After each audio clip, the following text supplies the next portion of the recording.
people, they will talk. They say what they want. Despite my appearance and my song, a long-range bullet with my shot, give nothing but myself. The good luck of getting caught remains there.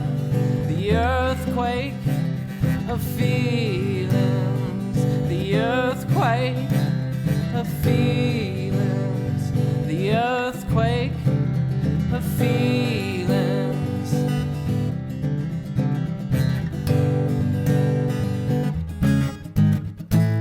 From dim to bright, first place last night,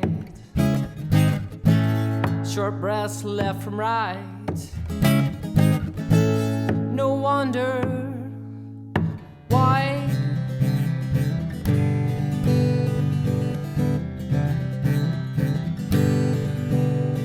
it never is enough. Suitcase consisting of love traveling, it will get lost.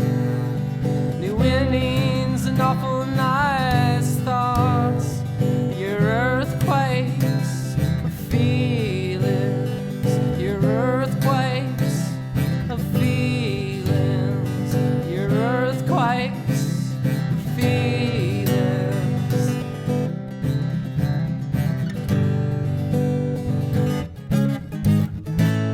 From dim to bright, first place last night, short breaths left from right. No wonder why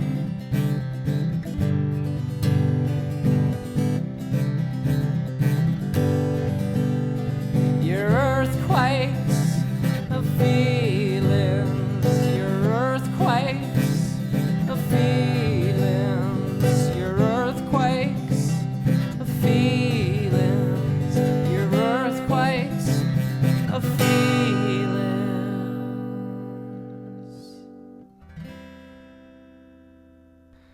Hi, I'm Bobby Floyd. I play drums for D. Sodine. I'm pretty much a hired gun. I play for Marcus Words from time, Wade Williams from time, Andy Grims from time, and also the drummer for Alice. Been playing music since I was about 15. When I first started playing drums, was in a small town of Fillmore. I started playing drums there and just got hooked on it, and led into meeting other people, other musicians.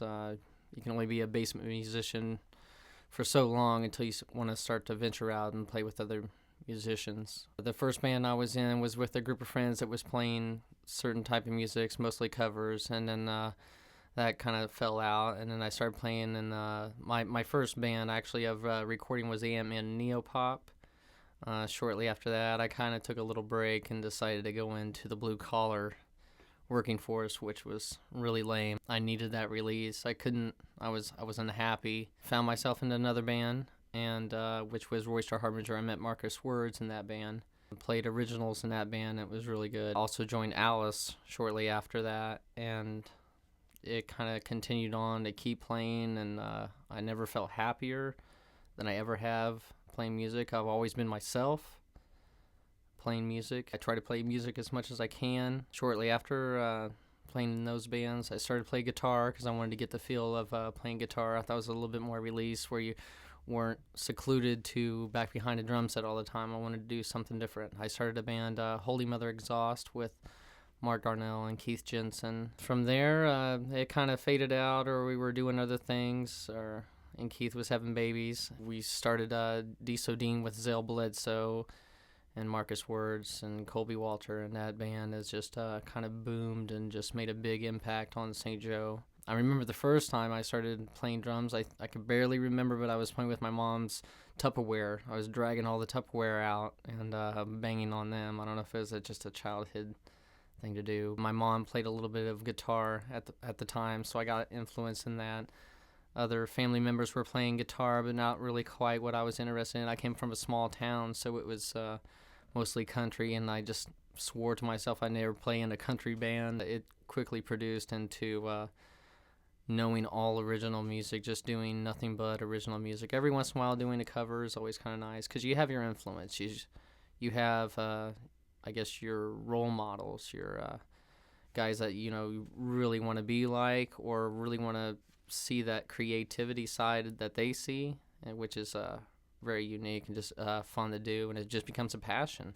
You think about rhythms doing everything. You think about rhythms while you're in the shower. You think about song, just movements. You think about the timing of them all, what you can do. You think about what your favorite bands would do. The local scene is just boomed with so many great musicians. When I started first getting into it, it was just like dabbling in here and there, but now it's getting to the point where a lot of people, a lot of people in other cities. I know musicians in Portland, in Austin, Texas, and New York now. The more you play out, the more you become like a family of musicians, and you get to know each other. It is like a little group of village idiots that get together, that love what they do and love having a good time, and it's all about life and the way that you play, or how you play. You feed off of the crowd, and you feed off of them. They feed off of you. The amplifiers feed off of what you're doing. The drums feel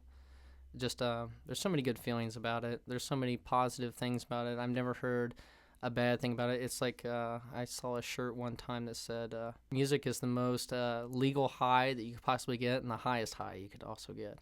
That's always been pretty cool to see that and feel that and get to know other people and know other musicians who know more popular musicians too. Friends of mine out in Portland are doing really well. The Prids are doing exceptionally well out there. They played with bands that I can only imagine. They were on tour with Built to Spill and for a year, and they were lucky enough to put, or I was lucky enough to put my name in there on their things. And I appreciate that. I appreciate everything that everybody does. I appreciate Bret Yager for doing the tuning fork. I appreciate everybody else. Just be as nice as they can, play as much as they can, have a good time, because life's too short. There's so many bands that are in St. Joe. I can't bring all of them up. There's so many. But the original bands in St. Joe are, those guys are like the ones that stand out, that stay with the artwork, that stay with like the creativity of being weird, and they paint their paintings. They do really well. They try to come up with new stuff all the time. Zell Bledsoe's doing a really good job in D. Sodine. The songs are not stale, and they keep coming. And if it's not him, it's me. If it's not me, it's Marcus. If it's not Marcus, it's Colby, always coming up with new ideas and stuff like that. So that really works out for our band. I'm glad where it's going. Feels comfortable doing what I'm doing. And I can't wait to do it again and see what tomorrow is. What are we going to do next week? What are we going to do this week? You look forward to things like that come up to play. I think that's what every musician wants to do. I think that's what they strive for. It's not being famous or being rich or being popular. It's doing something you love, doing something you enjoy, and it's a huge stress reliever off of, you forget everything. If you write a really good song, you're on that song. It takes away every other bad feeling that you have, and it never disappoints you. Ever. This has been One on One with Bobby Floyd, and you're watching Tuning Fork TV.